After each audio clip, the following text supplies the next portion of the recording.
जी आवाज़ आ रही है आप सब लोगों को? हेलो।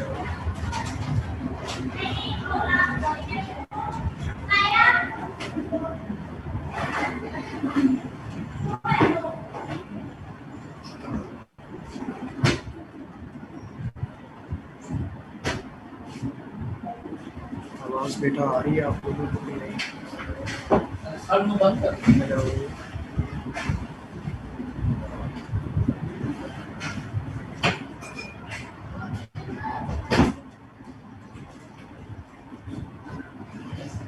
जी बेटा आवाज़ आ रही है आप लोगों को?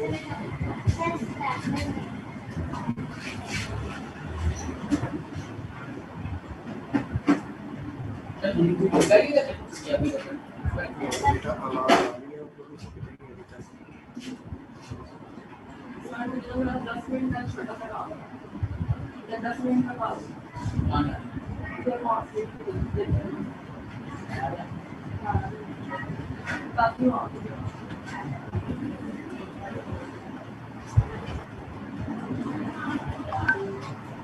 जी बेटा आवाज़ आ रही है आप लोगों को कि नहीं?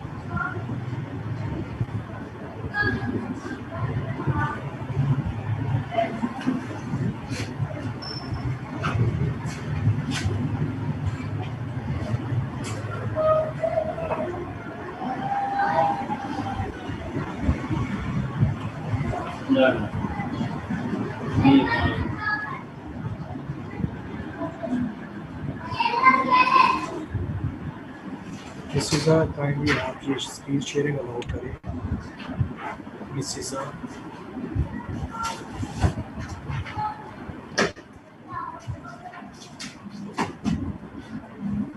जी बेटा आप लोगों की तरफ से देने की आवाज़ आ रही है।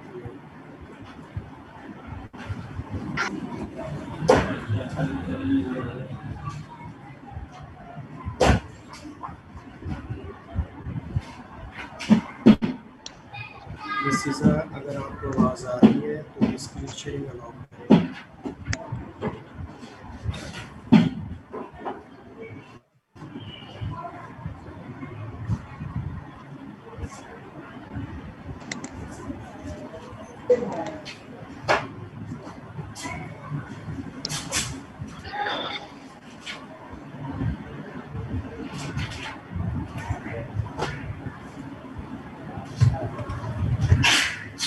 मिसिज़ा यहाँ से स्क्रीन शेयरिंग अलाउ नहीं हो रही है। आप होस्ट हैं, आप या तो मुझे होस्ट बना दें या फिर स्क्रीन शेयरिंग जो है वो उसे अलाउ करें। अगर बेटा आप सब लोगों के पास ग्रुप में चैप्टर जो मैंने सेंड किया है वो पहुंच चुके हैं तो आप लोग वहाँ से ओपन करें। करेक्शन ऑफ वर्ब का मैंने सेंड किया है और ये जब इन लोगों को आवाज़ आएगी तब ये लोग जो है ना स्क्रीन शेयरिंग अलाउ कर देंगे और उसके अकॉर्डिंग फिर वहाँ से मैं अटैच कर दूँगा। क्योंकि यहाँ पर वो मिसेज़ा शायद कहीं आप बिजी, इसलिए आपने होस्ट भी नहीं मुझे बुलाया और स्क्रीन शेयरिंग दे रहा हूँ। बड़ी मेहरबानी आपकी शुक्रिया।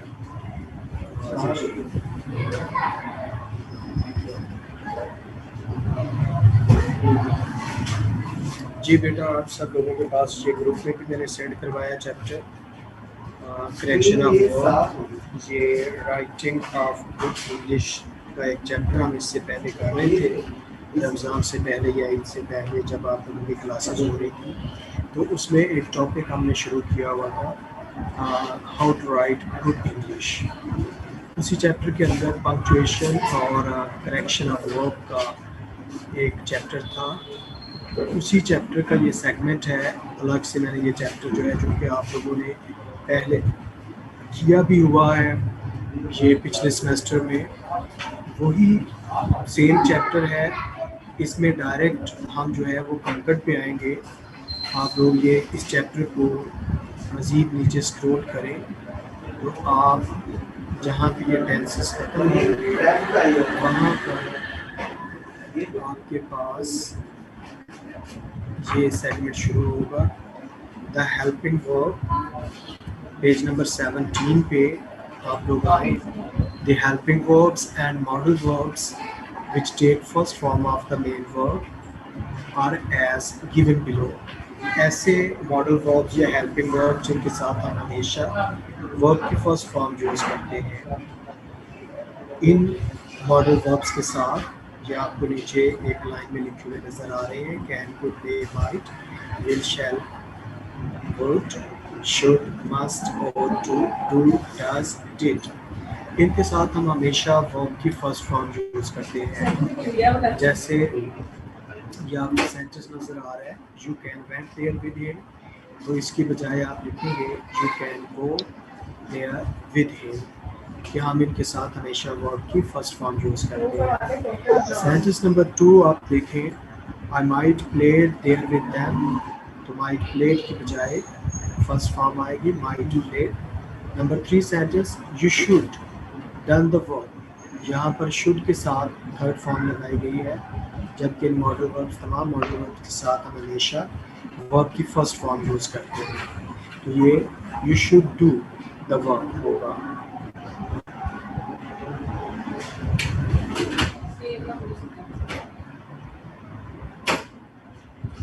सेंटेंस नंबर 4 में यू मस्ट प्लेड क्रिकेट, तो इसकी बजाय आप करेंगे यू मस्ट प्ले क्रिकेट, तो फर्स्ट फॉर्म आप यूज करेंगे।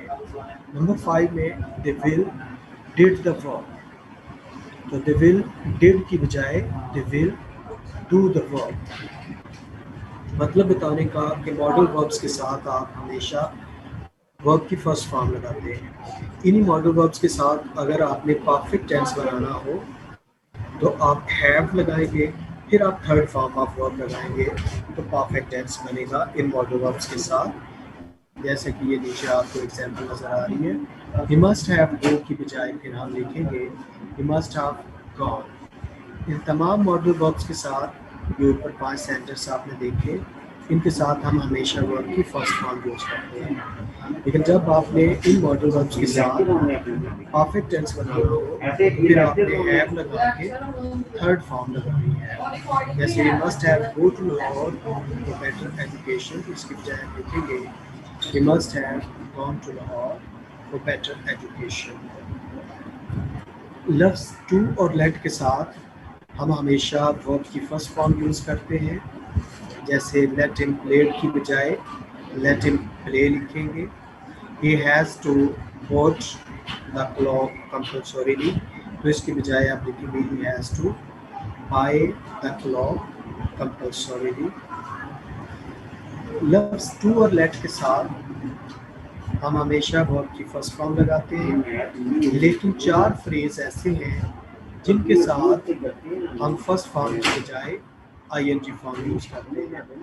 ये फ्रेजेस 4 आपने याद रख लेने हैं, जैसे लफ्ज़ addicted to, with a view to, look forward to, get used to.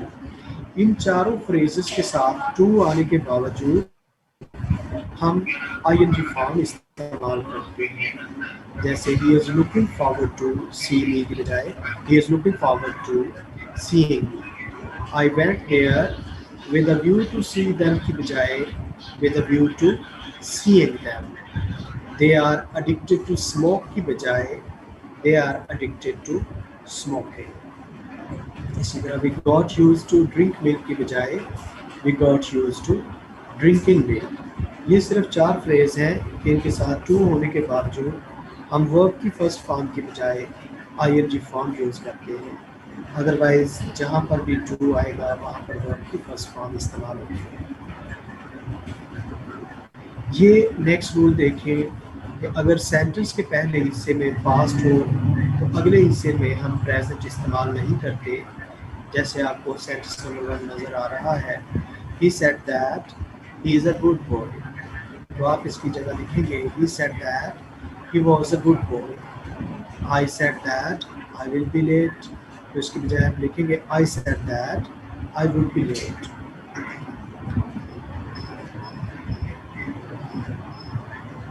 ये एक्सेप्शनल केस है कि सेंटेंस के पहले हिस्से में पास्ट होने के बावजूद हम अगले हिस्से में प्रेजेंट इस्तेमाल कर सकते हैं अगर कोई ज़रूर मिसल भी नहीं हो। जैसे यूनियन ए स्ट्रेच, ये ज़रूर मिसल है, शुरू में पास्ट होने के बावजूद हम अगले हिस्से में इसको प्रेजेंट इंडेफिनिट में ही इस्तेमाल करते हैं।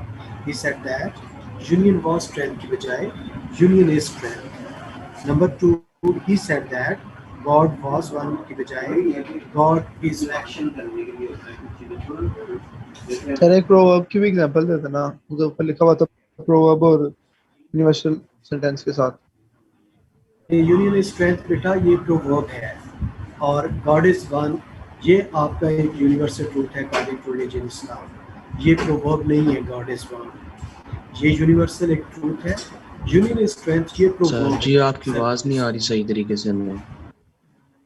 आपको मेरी आवाज़ आ रही है, मैं भी उसी पिच के साथ जो है बोल रहा हूँ। आई डोंट नो आप लोग अपनी तरफ से या तो हेडफोन को चेक कर लें या नेट को चेक कर लें जिस तरह से, क्योंकि इधर से मेरी तरफ से कोई इशू नहीं है इसको।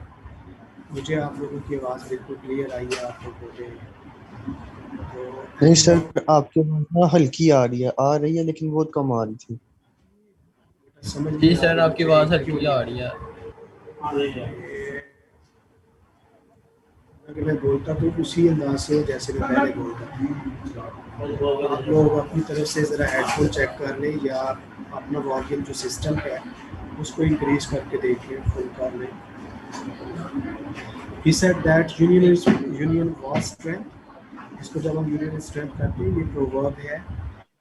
जब कोई प्रोवर्ब आता है यूनिवर्सल ट्रूथ आता है तो हम उसे प्रेजेंट टेंस में ही लिखते हैं, चाहे सेंटेंस के पहले हिस्से में पास्ट टेंस आए। ये नेक्स्ट इसका रूल आप देखें, ये इससे पहले भी ऊपर करवाया कि मॉडल वर्ब्स जितने भी हैं उनके साथ हमने अगर परफेक्ट टेंस बनाना हो तो हम हैव लगा के थर्ड फॉर्म लगाएंगे। हैज़ नहीं लगाना, जैसे he will has eaten food till that time, इसकी बजाय आप लिखेंगे he will have eaten food till that time. ये मॉडल वर्ब है विल, और जहाँ भी मॉडल वर्ब आएगा उसके साथ परफेक्ट टेंस बनाने के लिए आपने हैव लगा के फिर थर्ड फॉर्म लगानी है। इसी तरह ये सेकंड सेंटेंस इसमें he can has taken his breakfast की बजाय he can have taken his breakfast. तो मॉडल वर्ब कोई भी आएगा उसके साथ आपने परफेक्ट टेंस बनाना हो तो आप उसके साथ हैव लगा के थर्ड फॉर्म लगाएंगे।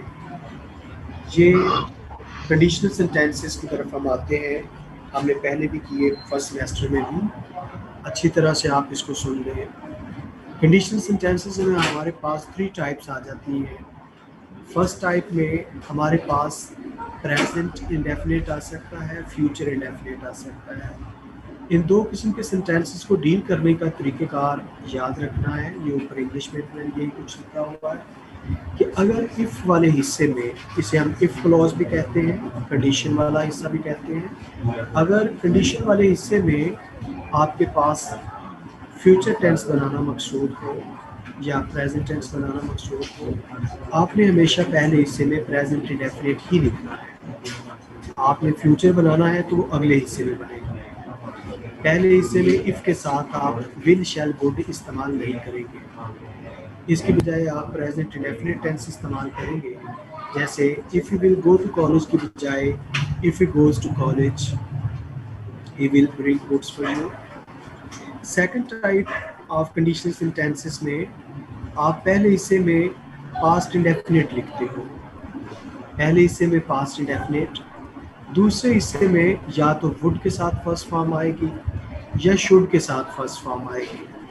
जैसे if you went to college he will bring books, तो आप विल ब्रिंग बुक्स की बजाय ही वुड ब्रिंग बुक्स कर सकते हैं, ही शुड ब्रिंग बुक्स कर सकते हैं, दोनों तरह से ही दुरुस्त होगा।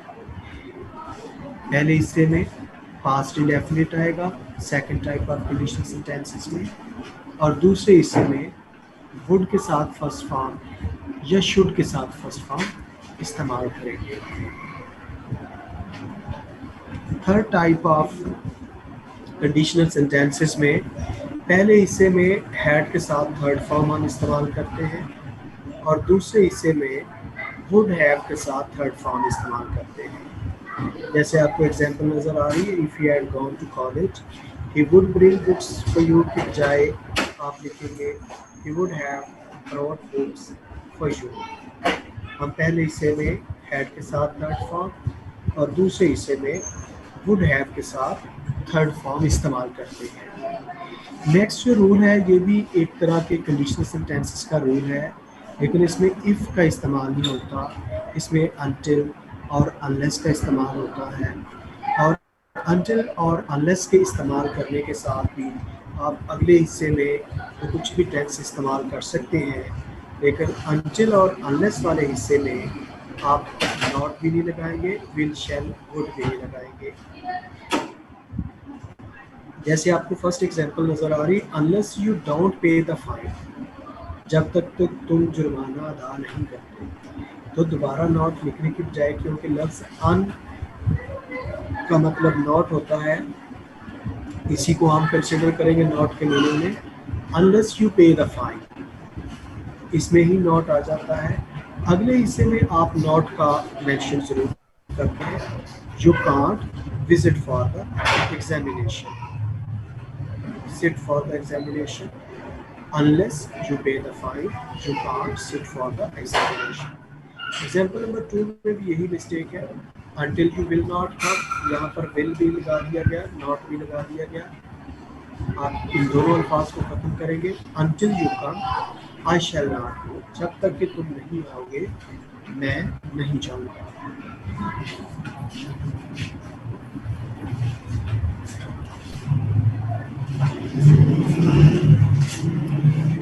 ये नेक्स्ट रूल को देखें, इसमें लफ्ज़ एज इफ़ और एज दो का इस्तेमाल है। जब भी सेंटेंस में लफ्ज़ एज इफ़ या एज दो आ जाए तो आपने अगले हिस्से में या तो लफ्ज़ वर लिखना है या फिर हैड के साथ थर्ड फॉर्म, आपके पास ऑप्शन है दोनों। वर के साथ हम थर्ड फॉर्म नहीं लगा पाते, हैड के साथ आप थर्ड फॉर्म लगा सकते हो। इसलिए बेशक आप एक ही लफ्ज़ याद रख लें कि जब भी सेंटेंस के दरमियान में लफ्ज़ एज इफ़ या एज दो आएगा तो आप उस वक्त सेंटेंस के अगले हिस्से में हैड के साथ थर्ड फॉर्म लगाएंगे। हैड के साथ थर्ड फॉर्म लगाने के लिए आपके पास दो ऑप्शंस आती हैं।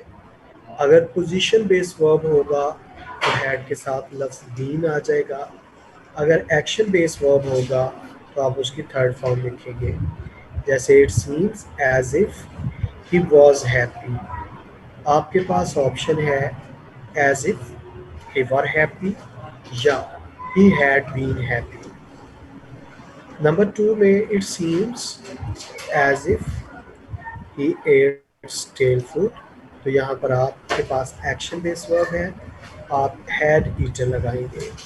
हैड के साथ इसकी एक्शन बेस्ड वर्ब की थर्ड फॉर्म ईटन। वर के साथ आप ऐसे नहीं कर सकते कि it seems as if you were eaten stale food, वो लिखना गलत होगा। ये 3 फ्रेज आपको रेड कलर में नज़र आ रहे हैं, I wish, O that and would that. इन तीनों फ्रेजेस के मीनिंग सेम हैं। उर्दू में इसके मीनिंग काश। जब भी आप इन तीनों में से कोई भी एक फ्रेज सेंटेंस में आएगा, सेंटेंस के शुरू में, तो आप बाद में या तो वर लिख सकते हैं या हैड बीन। वही सेम ये पिछले रूल वाला तरीका। अगर पोजीशन बेस्ड वर्ब होगा तो हैड के साथ बीन आएगा। अगर एक्शन बेस्ड वर्ब है तो आप हैड के साथ एक्शन बेस्ड वर्ब की थर्ड फॉर्म लगाएंगे। आपको एग्जांपल नंबर 1 जैसे नज़र आ रही, आई wish I was a rich man. यहाँ पर पोजीशन बेस्ड वर्ब है, आप उसके साथ हैड बीन लगा सकते हैं या वर लिख सकते हैं।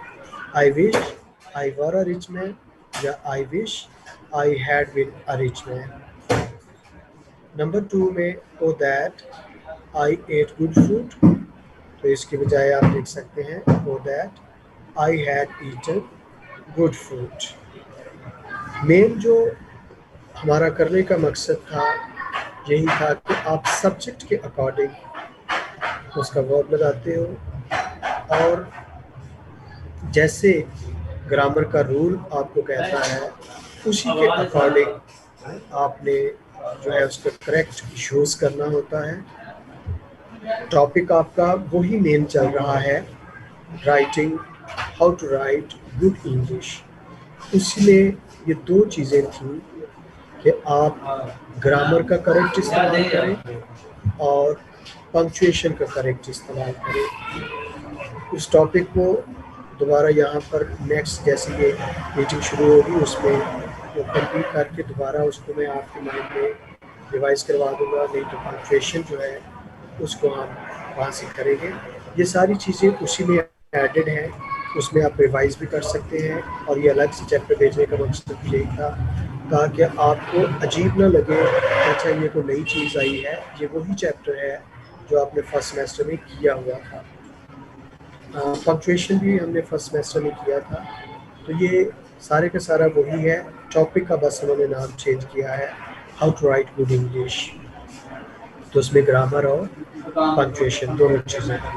ग्रामर के पोर्शन में ये मैंने उस क्वेश्चन के अंदर भी लिखा कंकर्डेंट लैंग्वेज, और ये अलग से भी सारे का सारा ताकि आपके पास एग्जाम्पल ज़्यादा हो, आपके पास एक्सप्लेनेशन ज़्यादा हो, आपको मुश्किल न लगे। इसका फर्स्ट सेंटेंस देखें, ही आर गोइंग टू कॉलेज की बजाय कॉमन नॉलेज में है आपके कि ही के साथ आर नहीं इज़ लगाते हैं। ही गो टू कॉलेज, ये आपको ऑलरेडी पता है कि ही के साथ गो नहीं गोज लगाते हैं। दे इज़ गोइंग देयर, तो आपको ऑलरेडी पता है कि दे के साथ इज़ नहीं आर लिखते हैं। आई हैज़ अ पेन की बजाय आपको ऑलरेडी पता है कि आप लिखते हो आई हैव अ पेन। मज़ीद इसी की एग्जांपल कंकर्डेंट लैंग्वेज की, सब्जेक्ट वर्ब अग्रीमेंट की, कि जब आपके पास दो सब्जेक्ट्स एंड की मदद से मिला दिए जाते हैं तो वो सिंगल नहीं रहते, प्लूरल बन जाते हैं। तो he and she is going to the college की बजाय he and she are going to the college हो जाएगा। सेंटेंस नंबर 2 में the king and the minister, दो अलग अलग लोग हैं, एंड से मिलाए गए क्योंकि दोनों के साथ अलग अलग आर्टिकल है, लफ्ज़ द मौजूद है दोनों के साथ। The king and the minister, दो अलग अलग लोग हैं, एंड से मिलाए गए तो ये जमा बन जाएंगे। The king and the minister is playing chess की बजाय are playing chess. Sentence number 3 में the king and benefactor are playing chess with his fellows. The king and benefactor, यहाँ पर एक ही ये सब्जेक्ट में हमारे पास शख्स है द किंग एंड बेनिफैक्टर, क्योंकि इन दोनों के साथ सिंगल आर्टिकल द लफ्ज़ आया है जो कि इन दोनों को सिंगल एंटिटी बनाता है, इसलिए आप इनको सिंगल समझते हुए करेंगे। The king and benefactor is playing chess with his fellows. Number 4 में the black and white deer, तो यहाँ पर भी आर्टिकल एक है, सिंगल है, इसलिए इसको हम सिंगल समझेंगे। The black and white deer are grazing की बजाय इज़ ग्रेजिंग हम इसे करेंगे क्योंकि हमारे पास सब्जेक्ट सिंगल है। ये रूल आप लोगों को पहले भी एक्सप्लेन किया हुआ है, पिछले सेमेस्टर में वही रिवाइज हो रहा है कि जब हम दो सब्जेक्ट्स को एज वेल एज या विद के ज़रिए मिलाते हैं तो हमारा वर्ब और हेल्पिंग वर्ब पहले सब्जेक्ट के मुताबिक आता है। जैसे he as well as I, तो ही के मुताबिक हम एम नहीं इज़ लगाएंगे। He as well as I is playing cricket, देखने में अजीब लगता है लेकिन ग्रामेटिकली करेक्ट है। हमने according to rule of grammar इसको लेकर चलना है। तो he as well as I is playing cricket. Number 2 में you as well as he, यहाँ पर हमारा फर्स्ट सब्जेक्ट जो है वो यू है, तो यू के मुताबिक हम इज़ नहीं आर लगाएंगे। You as well as he are playing the games. Next sentence में विद का इस्तेमाल है, आई विद माई स्टूडेंट्स, पहला सब्जेक्ट जो है वो आई है, उसके अकॉर्डिंग जो है वो हम आई को कंसिडर करेंगे, स्टूडेंट्स को नहीं। I with my students am going for the tour, तो यहाँ पर हम एम इस्तेमाल करेंगे। नेक्स्ट सेंटेंस में the students with the teacher, अब पहला सब्जेक्ट आपका स्टूडेंट्स जमा है, with the teacher is going there, तो आप लिखेंगे the students with the teacher are going there, क्योंकि हमारा पहला सब्जेक्ट स्टूडेंट वो प्लूरल है, प्लूरल के साथ हम इसकी बजाय आर का लफ्ज, ये भी कंकड़ के रिलेटेड है, सब्जेक्ट वर्ब अग्रीमेंट से रिलेटेड है। तो ये लफ्ज ऊपर रेड कलर में आपको नज़र आ रहे हैं, either, neither, each, every, many, none, no one, someone, anyone, somebody, someone, ये लफ्ज जब भी सेंटेंस के शुरू में आते हैं इनमें से कोई भी एक, तो आपका वर्ब और हेल्पिंग वर्ब सिंगल सब्जेक्ट के मुताबिक होता है। अब हम सिंगल सब्जेक्ट कंसिडर करते हुए जब भी इनमें से कोई भी एक लफ्ज सिंगल शुरू में आना चाहिए, दो सब्जेक्ट्स को ना मिला रहा हो, जैसे हमारे पास लफ्ज ईदर और नीदर नॉर है, वो दो सब्जेक्ट्स को मिलाएंगे तो उनका रूल हम पीछे पढ़ चुके हैं कि हमारा वर्ब सेकंड सब्जेक्ट के मुताबिक आएगा। अगर इन सब में से कोई सिंगल लफ्ज शुरू में हो और सिंगल ही उसमें नाउन इस्तेमाल किया गया हो, तो हम वर्ब और हेल्पिंग वर्ब सिंगल के मुताबिक लगाएंगे। इनके साथ जैसे इधर ही और आई, ये दो सब्जेक्ट्स को मिलाया गया, इधर ही और आई, हमने दूसरा सब्जेक्ट फॉलो करना है, उसके according I am eating food, neither you nor your brother. अब यहाँ पर सेकंड आपका सब्जेक्ट जो है योर ब्रदर सिंगल है, उसके अकॉर्डिंग आप इज़ वेटिंग फॉर मी लिखेंगे। ये सेंटेंस नंबर 3 में आप देखें, यहाँ पर दो सब्जेक्ट्स को नहीं मिलाया जा रहा, either of the two brothers, एक ही यहाँ पर सब्जेक्ट है, either of the two brothers, ये सिंगल सब्जेक्ट है, चीज़ें चाहे 10 का जिक्र किया गया है, सब्जेक्ट के तौर पे एक ही एंटिटी है। तो जब सब्जेक्ट के तौर पर सिंगल एंटिटी आए इन अल्फाज के साथ जो 7-8 लिखे हुए थे, जैसे इधर लफ्ज शुरू में आया, तो आपने वर्ब और हेल्पिंग वर्ब सिंगल का लिखना है, जैसे either of the two brothers is waiting for me, are waiting for me नहीं होगा। नंबर 5 सेंटेंस में देखें, neither of the sisters are present की बजाय is present, neither of the sisters, यहाँ पर हमारे पास लफ्ज नीदर अकेला है, अकेले सब्जेक्ट के साथ आया है, तो हम इसको सिंगल समझेंगे, neither of the sisters is present, are present की बजाय इज प्रेजेंट आप इस्तेमाल करेंगे।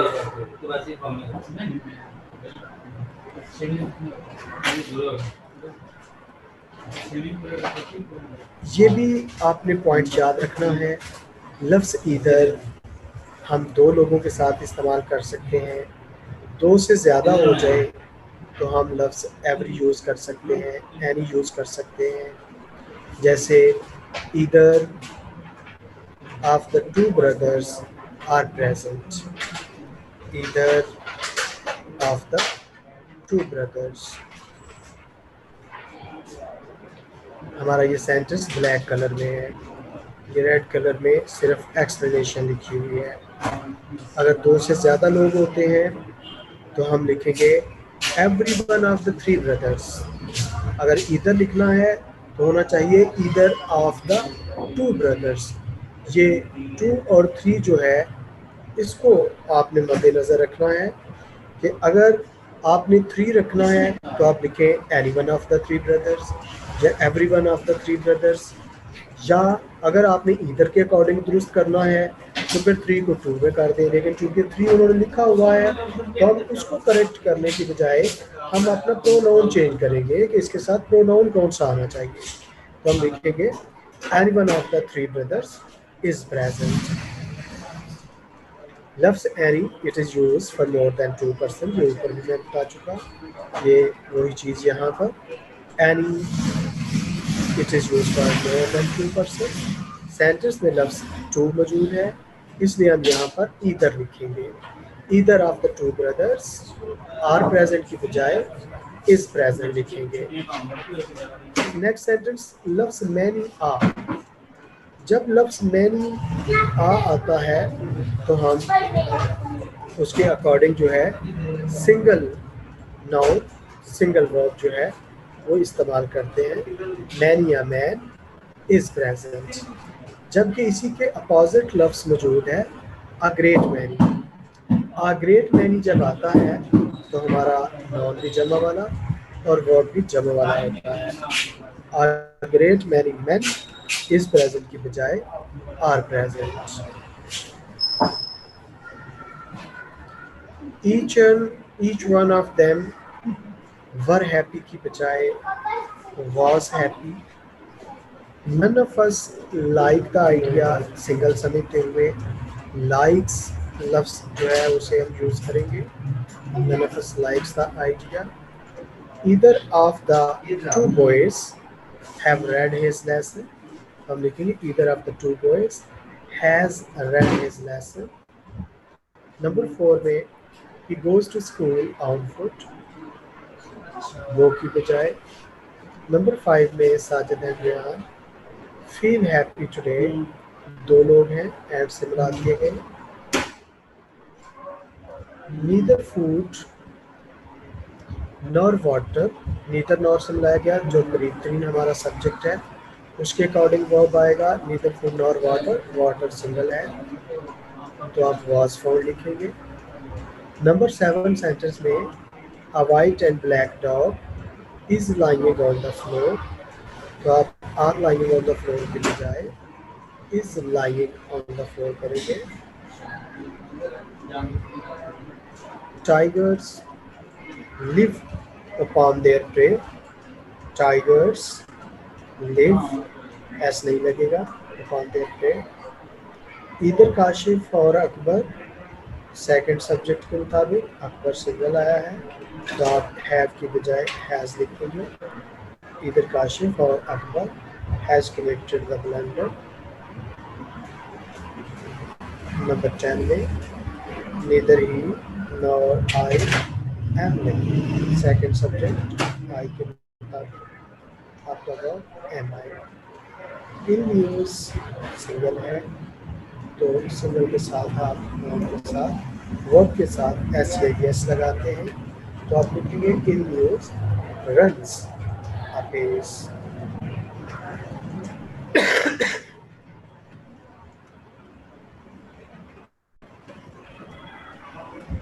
जी बेटा यहाँ तक आप लोगों को किसी पॉइंट की समझ नहीं आई तो आप लोग वो पूछ सकते हैं। दोबारा मीटिंग ज्वाइन करेंगे और चैप्टर में खोलूँगा जो आपके पास ऑलरेडी सेंड किया हुआ है क्लास में राइटिंग गुड इंग्लिश। उसमें कुछ स्लाइड्स हम पढ़ चुके थे काफ़ी ज़्यादा और अगर वो सारी स्लाइड्स हम पढ़ चुके हैं तो आप लोग काइंडली बता दें ताकि उसमें जो कोई टॉपिक उससे रिलेटेड होगा वही मैं आप लोगों के सामने जो है एक्सप्लेन करूँ। राइटिंग गुड इंग्लिश आप लोगों को ग्रुप में सेंड किया हुआ है चैप्टर। उसमें ग्रामर का यूज़ पंक्चुएशन का यूज़ था तो आप लोगों ने अगर वो पूरा चैप्टर पढ़ लिया था लास्ट टाइम जब रमज़ान के दौरान या रमज़ान से पहले हम कर रहे थे क्लासेस तो काइंडली वो आप लोग बता दें कि राइटिंग गुड इंग्लिश का चैप्टर जो आपको सेंड किया गया हुआ है वो सारा हमने पढ़ लिया था। मैं पूछ रहा था जी बेटा कोई ना कोई आप से बता दें। जी बेटा कोई सुन रहा है आप लोगों में से तो आप लोग बता दें कि राइटिंग गुड इंग्लिश का चैप्टर कंप्लीट हमने पढ़ लिया था या उसमें से कुछ स्लाइड्स पढ़ी थी कुछ रहती थी।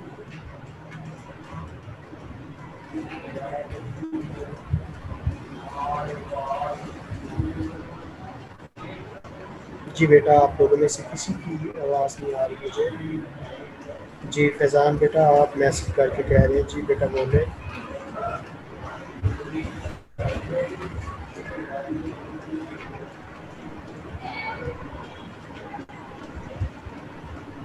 अच्छा जी बेटा ठीक है आपने कह दिया कि वो चैप्टर कंप्लीट हो गया था। ठीक है यदि क्लास दोबारा हम ज्वाइन करते हैं मीटिंग दोबारा जो की मीटिंग को ज्वाइन करते हैं तो आपका वेरियस वाला रिव्यू देने अच्छा, बैरियर्स वाला क्वेश्चन था, वो चैप्टर हम कर रहे थे, बैरियर्स टू कम्युनिकेशन। ठीक है बेटा, मैं बैरियर्स टू कम्युनिकेशन वाला जो क्वेश्चन है, अगर मेरा ख्याल है कि वो चैप्टर मैं चेक कर लेता हूँ, आप लोगों को सेंड किया हुआ है बैरियर्स ऑफ फजान। बेटा ये बताओ कि वो चैप्टर मैंने आप सब लोगों को सेंड किया हुआ है, बैरियर्स टू कम्युनिकेशन। ठीक है, मैं अभी वही ये दोबारा जूम की मीटिंग को करते हैं दोबारा, तो हम दोबारा जो है मैं वही चैप्टर जो है बैरियर्स टू कम्युनिकेशन वाला वो ओपन करता हूँ, बैरियर्स टू कम्युनिकेशन।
इस टॉपिक का बेटा ज़रा नाम बता दें,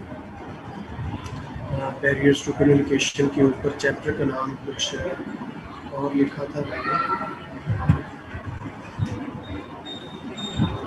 communication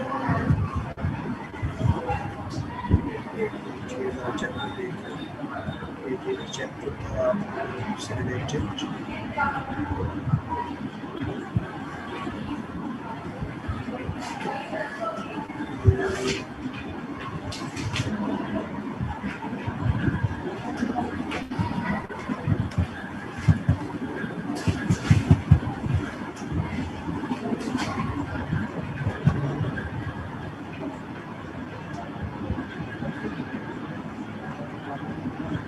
barriers to communication question number 4 था, कम्युनिकेशन चैप्टर का नाम था कम्युनिकेशन, और उसी के अंदर ये 4 क्वेश्चन थे, बैरियर्स टू कम्युनिकेशन। ठीक है बेटा, ये मैं अभी आप लोगों को एक्सप्लेन कर देता हूँ।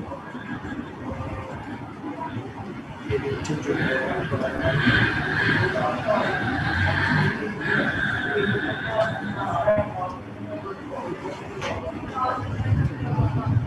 ये लेस देन 1 मिनट मीटिंग का टाइम बेटा रह गया, ये इसके बाद स्लाइड नंबर 23 से आप ये बच्चे स्लाइड नंबर 23 से ऑनवर्ड जो है, ठीक है बेटा, ये स्लाइड नंबर 23 मैंने ऊपर की हुई है, इससे ऑनवर्ड जो है मैं एक्सप्लेन कर देता हूँ।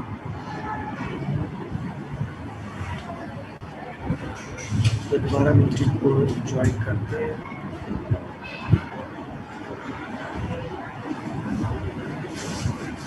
और इस मीटिंग में ये क्वेश्चन जो है सारे का सारा ऑनवर्ड जो है एडवाइस करूँगा।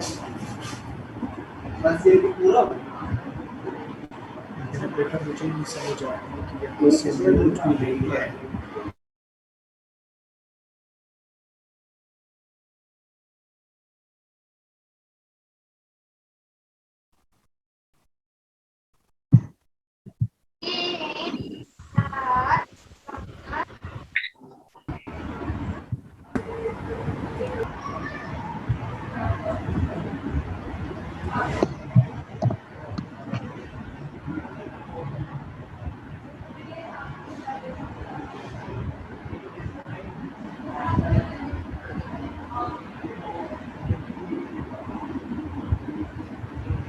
जी बेटा, ये आप लोगों के सामने एक क्वेश्चन है, बैरियर्स टू कम्युनिकेशन। ये बच्चों ने कहा कि ये स्लाइड्स उनको समझ नहीं आई। ये माइट बी पॉसिबल आप लोगों में से मोस्टली बच्चों ने ये अटेंड किया हो लेक्चर। तो कम्युनिकेशन की राह में रुकावटें कौन कौन सी आती हैं कि हम बात को समझ कैसे नहीं पाते या दूसरों को हम समझा कब नहीं पाते, उसके लिए प्रॉब्लम्स कौन कौन से राह में रुकावटें कौन कौन सी हाइल होती हैं कि हम दूसरों के साथ कम्युनिकेट कर रहे हो और वो बात को समझ ना पाए। कई एक मसाइल हो सकते हैं, रीजन्स हो सकती है। शोर एक अलग से रीज़न है कि शोर हो रहा हो तो दूसरे सुनने वाले जो है वो बात को नहीं समझ पाते। और इसके अलावा the communication barriers may prevent communication or carry incorrect way due to which misunderstandings may be created। ये बात का ऐसे होता है, कई एक प्रॉब्लम होने की वजह से मिसअंडरस्टैंड किया जाता है मैसेज को, जो हम कह रहे होते हैं उसके मीनिंग्स को जो है वो सुनने वाला समझ नहीं पा रहा था। Therefore it is essential for a manager to identify such barriers।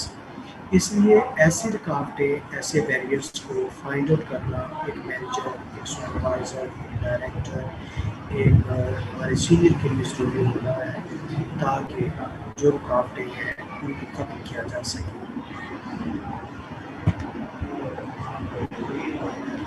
सबसे बड़ा मसला हमारी कम्युनिकेशन की जो स्किल्स हैं और हम लोगों का स्टाइल सबका डिफरेंट होता है।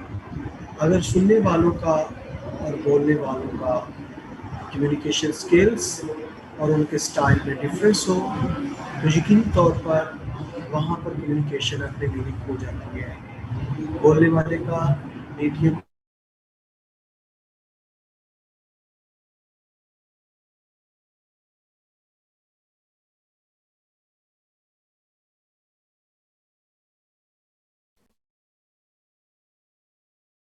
और सुनने वाले ने उस मीडियम को सुना ही। हमारे पास कम्युनिकेशन में बैरियर्स आ जाते हैं, प्रॉब्लम्स आते हैं, रीजंस ये बन सकते हैं। Only 80% employees are evaluated on their communication skill in performance reviews. For example, while some people may be highly detailed and specific when communicating, others may tend to generalize. However, even though communication skills are extremely important, communication skills जो है वो बहुत ज़्यादा important होती है बात को समझने और बात को समझने के लिए। Number 2, social distance and physical barrier. पास का ये होता है कि हम एक क्लास में अगर पढ़ा रहे हैं तो सबसे पीछे वाले बच्चों को कम आवाज़ आती है, जो सामने पास बैठे होते हैं उनको ज़्यादा आवाज़ आ रही होती है, बातें समझ रहे होते हैं। इसी तरह जो लोग हमसे दूर बैठकर कहीं काम कर रहे हो, हमारी उनसे कम्युनिकेशन नहीं होती, मुसलसल गाइडेंस नहीं होता, तो उनकी वर्किंग जो है इफेक्टिव होती चली जाती है। कुछ ऐसे लोग होते हैं, ब्लू कॉलर एम्प्लॉयज़ होते हैं, उनको हमने कोई काम नहीं दिया होता है, जैसे उनके लिए डेजिग्नेशन दिया होता है, वो लोग भी। जी जी सर, मैंने आपसे बताना था कि जो हमने लास्ट टाइम जो राइटिंग गुड इंग्लिश वाले जो रूल्स थे, वो जो हमने लास्ट लेक्चर की स्लाइड्स की थी, उसमें आई थिंक 26 स्लाइड से आगे आपने नहीं पढ़ाया था। तो बेटा, अगर मैं आप आपने वो लोगों पढ़ा, से वो बेटा मैं इसीलिए आप लोगों से बार-बार मुझे मेरे ख्याल के 5-6 सर आपकी मिनट आवाज क्लियर ही नहीं आ रही, काफी देर से बहुत कम आ रही है। भी बेटा आ रही है आवाज़। अब थोड़ी आ रही है ज्यादा, पहले बहुत कम आ रही थी। ठीक है, कोई बात नहीं बेटा, और वो जो सारे चैप्टर बच्चे है। ना यही कह रहे हैं बार बार मैसेज करके, सर की आवाज कम आ रही है, सर की आवाज कम आ रही है। जी बेटा, आप आ रही है आवाज़। जी जी सर सर, आ रही पहले है, से बेहतर है। पहले से बेहतर है काफी। ठीक है बेटा, अभी ये क्वेश्चन आप लोग अब समझ लें क्योंकि एक तो बच्चों ने मैसेज लिख के कहा हुआ था, तो आप लोग ये क्वेश्चन आप लोगों ने पहले कर लिया था साथ में।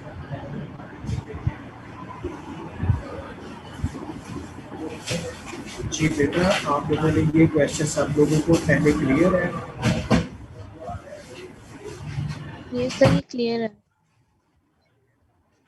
चले, ये थोड़ी सी स्लाइड्स हैं, आप ये आज उनको सुन लें। कल की क्लास में वो जो चैप्टर राइटिंग गुड इंग्लिश के 26 नंबर स्लाइड से 8 बार आगे जो है लेके चलेंगे। तो इंशाल्लाह तमाम बच्चे, किसी भी बच्चे का कोई इशू नहीं रहना चाहिए, इसलिए अगर कुछ बच्चों ने कह दिया इस क्वेश्चन को रिवाइज करने का, तो आपका बेटा रिवाइज हो जाएगा, उन बच्चों को समझ आ जाएगी। कल हम 26 नंबर स्लाइड जो है राइटिंग गुड इंग्लिश, वहीं से हम शुरू कर लेंगे। अभी ये कुछ स्लाइड्स बस रह गई हैं, तो ये स्लाइड्स करके हम कल उसी क्वेश्चन को जो है वो शुरू करेंगे।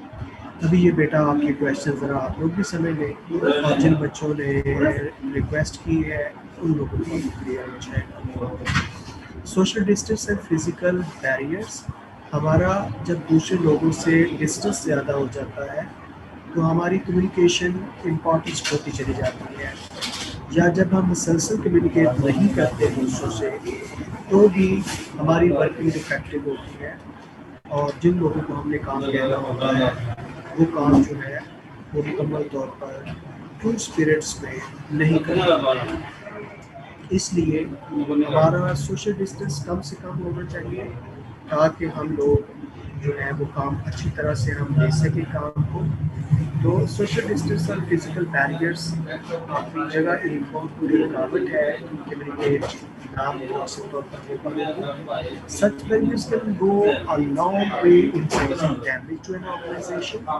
तो ये जो सोशल डिस्टेंस और फिजिकल बैरियर्स हैं, ये किसी भी एनजीओ, किसी भी ऑर्गेनाइजेशन, किसी भी फर्म के लिए नुकसानदेह होता है कि हम उनके साथ, अपने लोगों के साथ कम्युनिकेट नहीं कर पाते। Disengagement. Effective communication is about engagement between the parties involved in communication. When there is no engagement from both parties, this ruins the purpose of effective communication. दोनों ग्रुप, दोनों पार्टीज अगर उनको आपस में बिजी ना किया जाए कम्युनिकेशन में, तो उनकी वर्किंग इफेक्टिव नहीं है। बड़ी सिंपल सी बात है, अगर स्टूडेंट्स को एक दफ़ा कह दिया जाए कि बेटा आप लोगों ने जो आप लोगों को लेक्चर किया जा रहा है याद करना है, दोबारा कभी रिमाइंड ना करवाया जाए तो बच्चे सिर्फ लेक्चर सुनते हैं, तो याद जब उनको टेस्ट दिया जाता है तो टेस्ट की तैयारी के लिए बच्चे पढ़ते हैं। तो ये बात में टेस्ट का कहना ये मुसलसल कम्युनिकेशन है। अगर हम नहीं करते, पहले दिन ही उनको या एग्जाम भी दिया जाएगा, तो मेरा ख्याल है कि पाकिस्तानी स्टूडेंट्स ना तो सुनते हैं लेक्चर को और ना ही उसको कब रिवाइज करके याद रखते हैं। तो डिसएंगेजमेंट हम इसे कहते हैं कि जब हम उनके साथ मुसलसल कम्युनिकेट नहीं करते। हमें मुसलसल कम्युनिकेट करना है ताकि हमारी कम्युनिकेशन में इफेक्टिव रिजल्ट्स। ऑर्गेनाइजेशनल स्ट्रक्चर, हर फर्म का उसका अपना एक ऑर्गेनाइजेशनल स्ट्रक्चर होता है, और पीएम से लेकर ऊपर मैनेजर तक जाते हुए कुछ कंपनीज में इतने ज़्यादा स्टेप होते हैं कि वहाँ पर कम्युनिकेशन लेट हो जाती है, एक दो बजे तक पहुँचने में। जब लेट पहुँचती है तो उसके अपनी वर्क जो है वो ख़त्म हो चुकी होती है, क्योंकि कुछ मैसेज अर्जेंट होते हैं। जब वो अर्जेंट बेसिस पे नहीं पहुँचते तो वो अपने खो बैठते हैं। इंफॉर्मेशन ओवरलोड, आजकल ऐसे होता है कि बात को कई एक तय दर तय इंफॉर्मेशन के अंदर लपेट कर जब पहुँचाया जाता है तो सुनने वाला, समझने वाला उससे बोर हो जाता है, वो उसको समझ नहीं पाता। सादा अल्फाज में सिंपल बात हो और स्ट्रेट फॉरवर्ड हो, ताकि सुनने वाला सुन के, पढ़ने वाला पढ़ के उसके मीनिंग को, उसके कॉन्सेप्ट को समझ सके। लैक ऑफ ट्रस्ट, जब हमारे एम्प्लॉइज़ और एम्प्लॉयर के दरमियान ट्रस्ट नहीं रहता तो उनके दरमियान इफेक्टिव कम्युनिकेशन नहीं होती, क्योंकि वो एक दूसरे से बात करते हुए कतराते हैं कि कहीं ये शख्स मेरी बात को कोई उलट रंग न दे या मेरी बात को लीक न करे। तो ट्रस्ट की बेस पे कम्युनिकेशन इफेक्टिव होती है। जब लैक ऑफ ट्रस्ट हो जाता है कम्युनिकेशन इफेक्टिव नहीं होती। इसलिए वर्क प्लेस पे ट्रस्ट को बिल्ड करना बहुत ज़रूरी होता है। Clarity, consistency and frequency.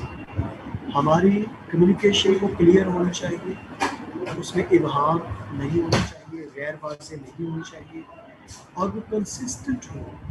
हमारी कम्युनिकेशन मुसलसल हो, फ्रीक्वेंसी मुसलसल बार बार क्लियर कंसिस्टेंट कम्युनिकेशन से सलाह अच्छे मिलते हैं, रिजल्ट्स अच्छे मिलते हैं।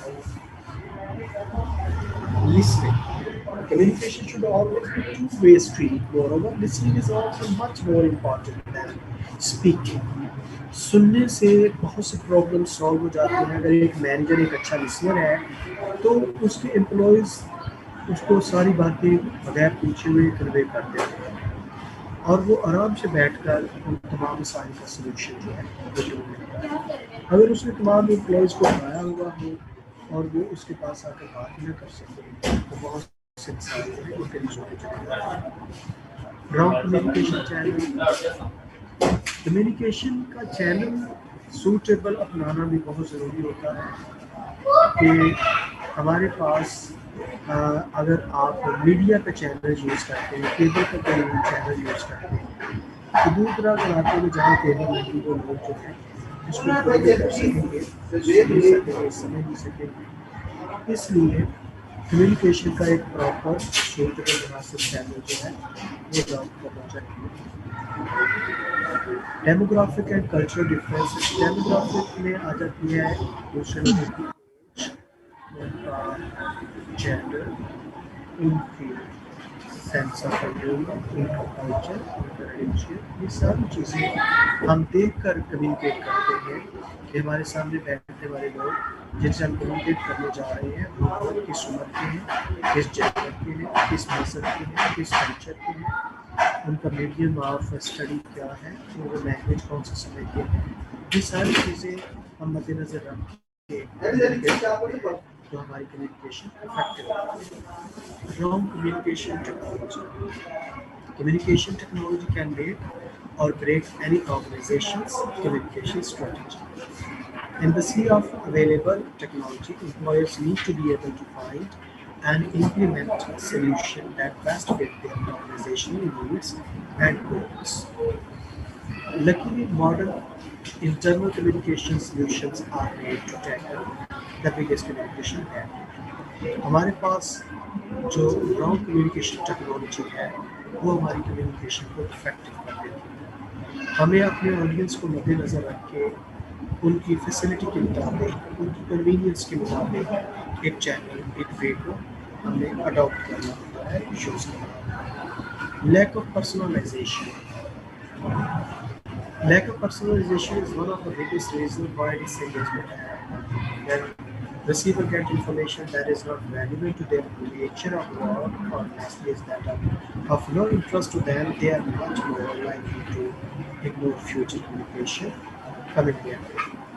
हमें हर एक जिस बंदे को कम्युनिकेट करना चाह रहे हैं उन लोगों को इन्वॉल्व करना, उनको उसमें पर्सनल उनकी अटेंशन को सीख करना बहुत ज़रूरी होता है ताकि जो कुछ आप कह रहे हैं हर बंदा उसको अपना हिस्सा समझे।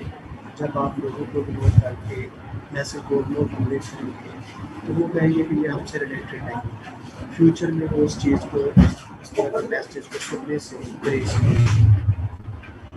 ग्रेट पॉइंट कम्युनिकेशन को लास्ट टाइम भी मैंने डिस्कस किया था कि ग्रेट पॉइंट कम्युनिकेशन जो कि हर तरफ को कम्युनिकेट किया और इसके प्रॉब्लम्स भी होते हैं, इसके बेनिफिट भी होते हैं। बेनिफिट होते हैं हर बंदे को कम्युनिकेट किया जाता है लेकिन इसमें टाइम बहुत ज़्यादा लग जाता है कि असल जो मैसेज है वो अपनी हो जाता है। आगे एक क्वेश्चन है, मैं ये to improve communication effectiveness as follows. ये यहाँ पे नया क्वेश्चन शुरू हो जाता है। बेटा यहाँ पर मैंने आप लोगों को करवाया उसको आप लोगों ने अच्छी कैसे करना है। कल क्लास शुरू करेंगे तो राइटिंग गुड इंग्लिश की स्लाइड बस। Thank you so much. यहाँ तक आप लोग क्वेश्चन तो आप लोग पूछ सकते हैं। ओके बेटा।